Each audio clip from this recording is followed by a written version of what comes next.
And our team coverage in a meet where WDSU reporter Andy Cunningham is. He has more on the damage.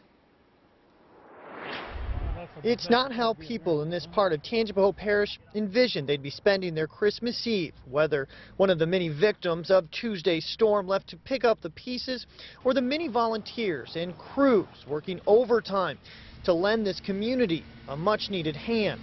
Do whatever we can do to be sure that we try to take care of them. Parish President Gordon Burgess vowing to help those who lost the most after an EF2 tornado roared through the area, creating a 4.5-mile-long path of destruction, tearing off the roofs of people's homes and leaving others unlivable,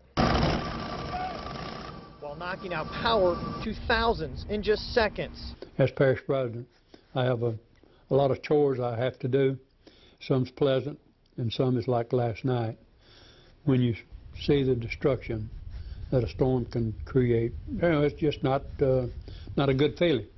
And even though dozens of families have been left to pick up the pieces on this Christmas Eve, it's still very evident the holiday spirit here is very much in place. If you're putting up the bows, I mean, it's Christmas Eve. I mean, what's kind of your thought as you put up these? It's pretty incredible to see that you still have some Christmas spirit.